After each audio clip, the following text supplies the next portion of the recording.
Live report! Sumuko sa criminal investigation and detection group si Police Major Michael Angelo Salmingo, isa sa 29 na pulis na may warrant of arrest kaugnay ng 6.7 billion pesos na halaga ng shabu na nasabad sa Maynila noong 2022. Batay sa impormasyon na ating natanggap alas 9 ng gabi kagabi nang voluntaryong sumuko si Salmingo sa Regional Field Unit ng CIDG-NCR. Bago nito, nabatid na nakatalaga ito sa PNP Headquarters Support Service. Nakaharap si Salmingo sa kasong paglabag sa Section 92 ng Republic Act 9165 o ang Comprehensive Dangerous Drugs Act of 2002. Ang warrant ay inisyu ng RTC Branch 44 sa Maynila na may inirekomendang piyansa na 200,000 pesos. Kasalukuyan siyang nakakulong sa CIDG RFU NCR para sa karagdagang dokumentasyon at tamang disposisyon bago dalhin o iharap sa kanyang court of origin. Brigada Gab and Brigada Abner. Brigada Kat, ilan ba sa 29 yung nakakulong na, nahuli na, surrender na? Ilan yung at large pa hanggang sa ngayon? Ito pa lamang yung nababatid natin na voluntaryong sumuko. Doon sa may warrant of arrest sa 29. Kasi ang binabanggit kasi ng PNP dyan, na Brigada Abner, nasa 20 na lamang na mga pulis ang aktibo. Out of doon sa 30 na kinasuhan, pero 29 ang nilabasan ng warrant of arrest. So yung mga active members ng PNP na kasali doon sa mga pinalabasan ng warrant of arrest, anong status? Saan sila ngayon?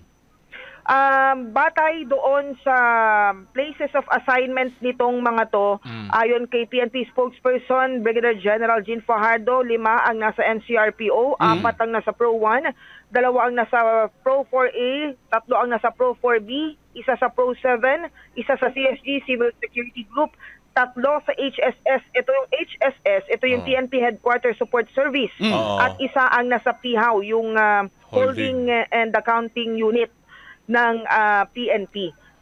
Brigada Gab. Brigada. Ito na ba yung pinakamataas na ranggo dun sa mga active police? Pero itong major na to, active din to, di ba?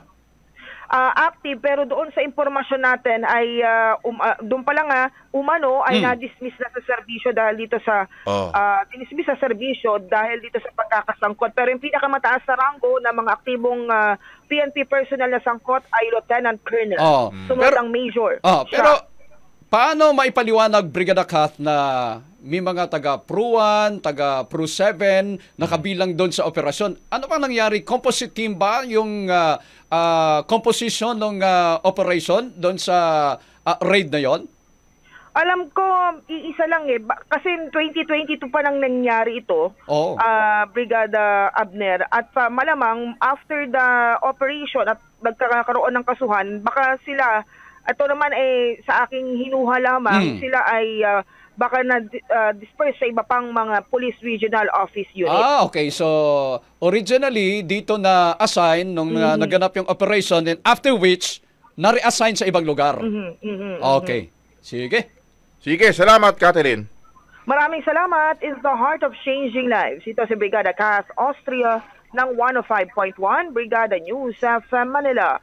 The Music and News Authority. Ang bahaging ito ay hatid sa atin ng Fast Relax. Tanggal ang sakit, ora mismo.